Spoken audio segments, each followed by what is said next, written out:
Quel cynisme.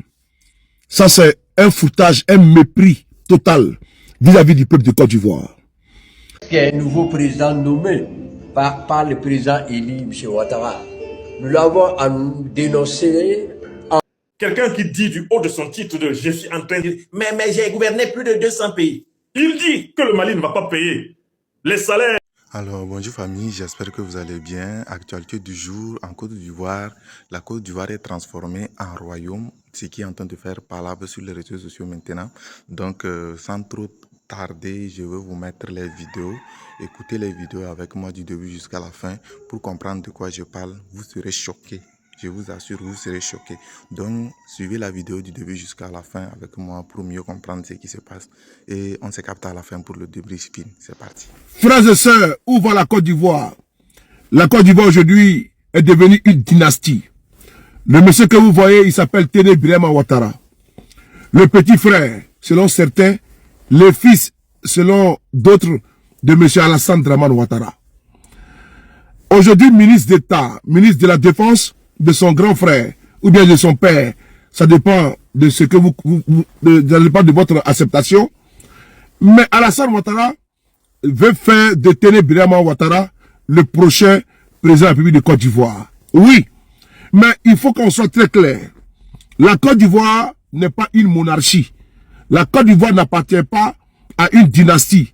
La Côte d'Ivoire n'est pas un royaume. Et M. Ouattara doit le comprendre, doit le savoir. Après avoir braqué le 3e mandat, le 4e mandat, très affaibli. D'ailleurs, je vous informe que M. Ouattara doit quitter incessamment la Côte d'Ivoire pour la France. Oui, je me répète encore, je reprends. Cette semaine, en l'occurrence, le jeudi, selon nos sources, Alassane Ouattara doit quitter la Côte d'Ivoire pour un séjour en France de 10 jours, un séjour privé. Et M. Ouattara va profiter de l'occasion pour nommer son gouvernement fantoche. Mais revenons d'abord à notre sujet.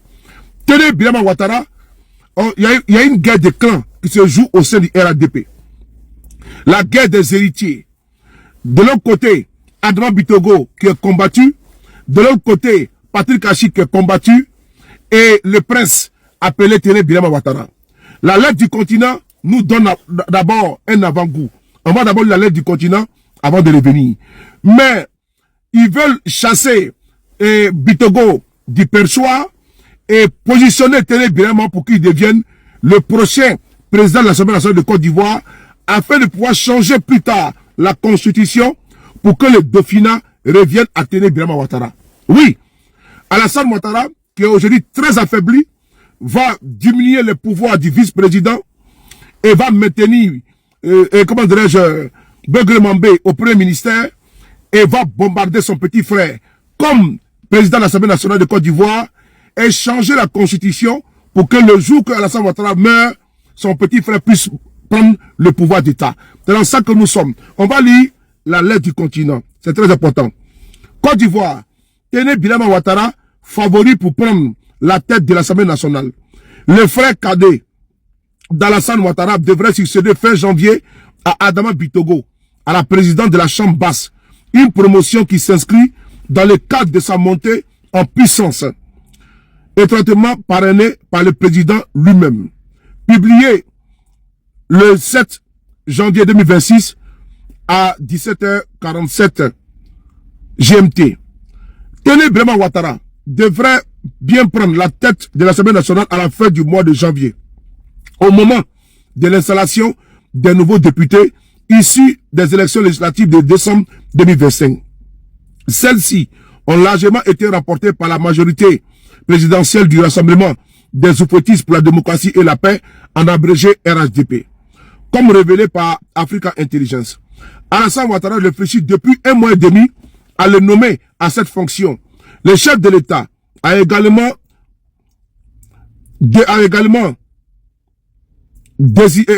hésité à désigner son frère cadet à la primature. À l'Assemblée nationale, Téné Birama Ouattara, élu député d'Abobo, commune populaire au nord d'Abidjan, remplacerait Adama Bitogo, avec qui il entretenait une relation particulièrement tendue. Depuis plusieurs mois, ce dernier est dans le collimateur d'une partie de l'entourage présidentiel, inquiet de ses ambitions dans la perspective de la succession d'Alassane Ouattara, la guerre des héritiers. S'il a finalement privilégié l'option du père choix, c'est aussi en raison du mode de désignation. Le président de l'Assemblée nationale est élu par les parlementaires et pas directement nommé par le chef de l'État. Ce mécanisme permettrait à Téné Birama Ouattara de tirer sa légitimité politique d'un vote parlementaire et non de la seule volonté, de la seule décision de son frère. Un reproche qui lui a été adressé par le passé par plusieurs cadres du RHDP. Alassane Ouattara entend ainsi accompagner la montée en puissance politique de son frère tout au long de son 4e mandat. Son accession au perchoir devrait par ailleurs limiter les effets de ricochet sur les autres postes clés de l'exécutif. Le Premier ministre Robert Begremambé pourrait, dans ce cadre, être maintenu à la tête du gouvernement. Affaibli politiquement, le vice-président Thémo Kemiele Kone pourrait aussi sauver son poste avec des prérogatives moins encore réduites. Le vaste remaniement attendu devrait intervenir fin janvier ou début février. Une fois la nouvelle Assemblée nationale installée. Alassane Ouattara prépare par ailleurs une importante réforme constitutionnelle. Le dernier paragraphe nous dit tout. Alassane Ouattara prépare par ailleurs une importante réforme constitutionnelle. Maintenant, c'est quoi cette réforme-là? Il s'agit de changer la constitution et de faire comme sous le PDCI RDA au temps de Oufo-Boigny, où il y avait l'article 11 qui stipulait qu'en cas de vacance du pouvoir, c'est le président de l'Assemblée nationale qui prenait systématiquement, automatiquement le pouvoir. Voilà pourquoi, quand au décès du président Oufo-Boigny, le président Bédié, au nom de l'article 11, est devenu président de la République de Côte d'Ivoire. Donc Alassane Ouattara, sachant très bien que le 4e mandat, il ne pourra pas le terminer, il prépare déjà les arrières, il prépare le terrain pour son petit frère, en l'envoyant à l'Assemblée nationale de Côte d'Ivoire, modifiant la constitution, en prenant le soin de modifier la constitution de Côte d'Ivoire pour que le dauphinat revienne à son petit frère. Au cas où Alassane Ouattara disparaîtrait, c'est Téné Birama Ouattara qui va prendre le pouvoir en Côte d'Ivoire. Voici ce que Alassane Ouattara a prévu en Côte d'Ivoire afin de pouvoir pérenniser la dynastie Ouattara à la tête de notre pays. Mais les choses doivent être très claires. Téné Birama Ouattara là, que Ouattara il veut bombarder comme président là, il faut qu'il sache, la Côte d'Ivoire n'est pas une dynastie. Et Alassane Ouattara d'abord, il n'est pas légal. C'est un président de facto, un président de fait. Le jeu musical de poste auquel il s'adonne là, on nomme tel ici, on nomme tel là-bas, on change la constitution. Nous avons vu ça venir. Mais nous, voilà pourquoi on dit que le 4e mandat là, on va le combattre. Parce que le 4e mandat, comme l'a dit Téné Birama lui-même, ils ont supplié Alassane Ouattara de se présenter. Dans une interview, Téné Birama Ouattara a dit qu'ils ont supplié Alassane de se représenter. Et donc ce 4e mandat là, c'est pour bombarder son petit frère. Mais les Ivoiriens doivent comprendre que la lutte contre le 4e mandat doit continuer, s'accentuer et s'amplifier. Si on ne se lève pas, on ne se dresse pas, le clan Ouattara, quel cynisme. Ça c'est un foutage, un mépris total vis-à-vis du peuple de Côte d'Ivoire. Frères et sœurs, ils viendront encore une fois de plus vouloir justifier l'injustifiable. Son peuple de Côte d'Ivoire seul, à travers ses forces vives, de prendre leurs responsabilités. Parce que nous partons ici, nous sommes en plein pied dans une monarchisation de la Côte d'Ivoire. C'est une insulte. Après avoir caporalisé le pouvoir d'État, braqué le pouvoir d'État, braqué les élections, braqué les finances, Alassane Ouattara est en train de fragiliser toutes les institutions, pour pas dire, il a déjà fait, pour pouvoir placer son pion, son petit frère Téné Birama Ouattara. C'est une insulte totale. Parce qu'aujourd'hui, le vrai chef là, c'est Téné Birama Ouattara. Le vice-président ne sert absolument à rien. Le premier ministre, Begremambé, il est là pour la figuration. Mais le chef s'appelle Téné Birama Ouattara. Et c'est ça qui est quand même lamentable. Aucun test dans notre pays dit que M. Ouattara doit nommer son petit frère. Non, c'est pas une affaire familiale, les affaires de la Côte d'Ivoire.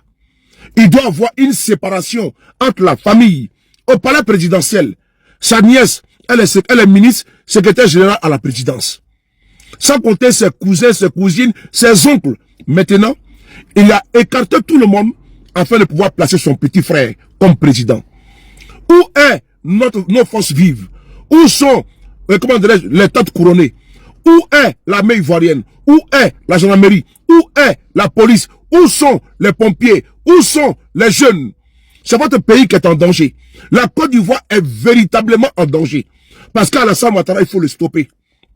Il faut le stopper. Face à la dictature, la révolte, elle est du droit. On va ici lire un de nos doyens. Il dit, personne ne met en cause le pouvoir discrétionnaire de nomination du président Ouattara. Cependant, ce qui pose problème, c'est le néologisme et le contexte dans lequel, il s'attribue le droit de promouvoir son frère au poste de vice-président, de vice-premier ministre, dans une tradition gouvernementale où, depuis 1961, Interrôle n'a plus jamais existé. Ainsi, ce vice-premier ministre qui surplombe les ministres d'État et les ministres aura une importance majeure, car cela conduira le président Ouattara à adapter le décret concernant la nomination et les attributions des membres du gouvernement pour les centrer sur une seule personne, qui n'est autre que son frère. C'est là où se situe le problème. Car personnellement, M. Ouattara, que je connaissais, je ne le pensais pas capable d'un tel népotisme assumé au regard de son parcours. 1. La tradition ivoirienne d'évitement du népotisme. En effet, depuis l'indépendance, même si le pouvoir a souvent été très présidentiel, il existait une règle non écrite, éviter de placer des membres directs de la famille présidentielle à des postes aussi élevés. Dans l'exécutif, cette pratique visait à préserver l'apparence de neutralité de l'État et à limiter les accusations. Alassane Ouattara est le premier à le faire dans l'histoire de la Côte d'Ivoire. 2. La nomination d'un frère du chef de l'État à un poste créé de vice-premier ministre rompt clairement avec cette tradition républicaine. Le principe de séparation entre sphère familiale et sphère étatique. Dans les pratiques de gouvernance héritées du modèle républicain français, prôné par Houphouët-Boigny, l'État est censé fonctionner sur la compétence, la carrière administrative ou politique et la légitimité institutionnelle. Son frère a quel parcours et quelle légitimité? Tenez bien Ouattara là. Il a quel parcours, il a quelle légitimité? Il n'en a pas. On continue. Disons-le, si ce n'est être le frère de Alassane Ouattara, cela cloche avec l'oufouettisme, car Houphouët-Boigny n'a jamais eu de membres de sa famille direct comme attaché de cabinet. 3. Si la personne nommée est qualifiée, le lien familial crée un soupçon automatique de favoritisme, ce qui affaiblit la cohérence gouvernementale avec un vice-premier ministre qui ne sera en aucun cas sous la botte du premier ministre. Alors, frères et sœurs, où nous sommes là? Il viendra vous dire qu'il y a eu ça à l'époque en Côte d'Ivoire, en 1959, avec Jean-Baptiste Moquet. Mais la Côte d'Ivoire n'était pas encore une république. Elle n'était pas encore indépendante. Elle était sous colonisation. Elle était sous tutelle de la colonie de la France. Ok? La Côte d'Ivoire à l'époque était colonie française. Mais nous sommes actuellement là, en 2026. Et la Côte d'Ivoire, elle est indépendante depuis 1960. Ça n'a jamais existé dans notre pays. Et donc, cette manière, cette façon de nommer ses frères, son petit frère, comme vice-premier ministre, ça veut dire que c'est lui, le dauphin désigné. C'est Téné Ouattara qui gouverne la Côte d'Ivoire. Peuple de Côte d'Ivoire, est-ce que vous pouvez accepter, vous, 30 millions d'habitants, 30 millions d'habitants, il n'y a pas de compétents parmi les Ivoiriens? Il n'y a pas un autre Ivoirien qui peut diriger la Côte d'Ivoire? Et donc, Alassane Ouattara va exclure le premier ministre Guillaume Soro, le président des GPS, le président Dabo, le président Thiam, le président Afi. Il va exclure les Ivoiriens qui sont en capacité de diriger la Côte d'Ivoire pour aller mettre son petit frère, un incompétent, un incapable. D'ailleurs, sur quelle base? Aucun test de la Côte d'Ivoire ne dit que Ouattara peut nommer son petit frère. Ou bien d'ailleurs, pardon, peut nommer comme vice-premier ministre. Ça n'existe nulle part ailleurs ni dans nulle part, pardon, ni dans les textes de la Côte d'Ivoire, ni dans notre constitution. C'est une injure. Quel cynisme, quel népotisme. Je ne pensais pas que M. Ouattara pouvait franchir le Rubicon, mais ça ne m'étonne pas d'Alassane Ouattara. Peuple de Côte d'Ivoire, c'est à vous de prendre votre responsabilité. Oui, face à la dictature, la révolte, elle est de droit. Je vous remercie. Jour de rentrée pour le nouveau gouvernement et la plupart des ministres sont des habitués. Le président ivoirien Alassane Ouattara détaille les axes prioritaires. Nous devons en effet maintenir une dynamique soutenue dans tous les secteurs stratégiques en vue d'accélérer le développement de notre pays tout en préservant la sécurité, la cohésion nationale et la paix. Toujours assis à la droite du Premier ministre, Téné Birahima Ouattara, le frère cadet du chef de l'État que l'on surnomme photocopie à cause de la ressemblance physique, est désormais vice-premier ministre. Ce poste a déjà existé par le passé. Je pense que son Excellence le Président de la République a pensé que je pouvais apporter ma contribution à la coordination de l'action gouvernementale pour la création de ce poste qui vient en soutien à son Excellence le Premier ministre. Et lorsqu'on évoque les spéculations sur une possible succession à la tête de l'État, ça me fait trop d'honneur. On n'en est pas encore là. Après avoir été élu à Kong, Téné Birahima Ouattara est désormais député d'Abobo. Le frère du président fait partie des fidèles, surtout après le décès d'Amadou Gon Coulibaly et d'Ahmed Bakayoko. En devenant en 2021 ministre de la Défense, Téné Birahima Ouattara est sorti des coulisses pour occuper la scène médiatique. Alors que selon l'actuelle constitution, ce quatrième mandat d'Alassane Ouattara devrait être le dernier, toute la Côte d'Ivoire se demande qui sera le futur dauphin. Bien sûr que les commentaires vont bon train. Téné Birahima Ouattara est une personnalité en vue. Le fait d'être nommé vice-premier ministre le positionne davantage au sommet et que la probabilité de ce qu'il soit également président de la République est tout à fait existante. Lors de son investiture, le président ivoirien avait assuré que ce mandat serait celui de la transmission générationnelle. Maître des horloges jusqu'au bout, Alassane Ouattara disait en 2022 avoir une demi-douzaine de noms en tête pour lui succéder. Revenons à l'actualité en Côte d'Ivoire. Presque un nouveau président nommé par le président élu, M. Ouattara. Nous l'avons dénoncé en son temps en disant que peut-être le quatrième mandat c'est pour son fils, photocopie. Voilà, l'actuel ministre de la Défense est nommé vice-premier ministre. Tout ceci, nous avons été attaqués par tout le monde. Dire que nous n'aimons pas M. Ouattara, en fait, ce n'est pas notre affaire.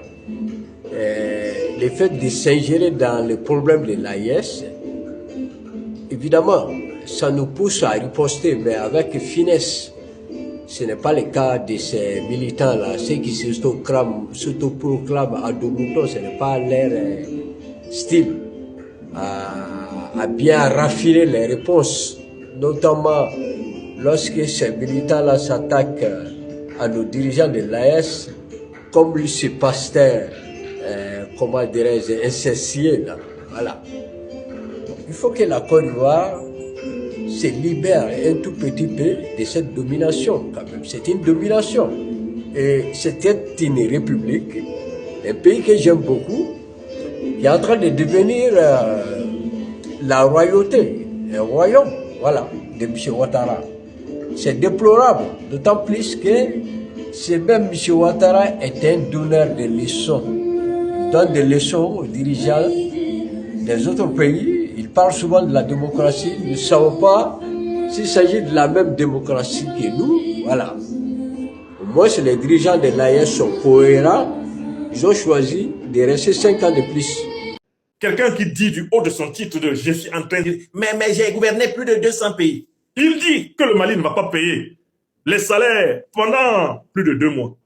Et puis le Mali paye les salaires pendant plus de 4 ans. Est-ce qu'on ne doit pas lui enlever son doctorat, celui-là? Est-ce que l'université de Pennsylvanie ne doit pas rappeler Ouattara pour lui dire « Venez ici, déposez ça là, c'est bon. Ne citez plus jamais notre nom. » Un économiste, quelqu'un qui a fait de longues études, au moins 7 ans d'études supérieures, pour avoir un doctorat qui prédit qu'un pays ne pourra pas payer ses salaires dans les 2 mois à venir et il est démenti pendant 4 ans. Est-ce qu'on peut le prendre encore au sérieux? Est-ce qu'un type comme ça mérite de faire valoir un quelconque grade en économie? Non. Vous voyez? Ils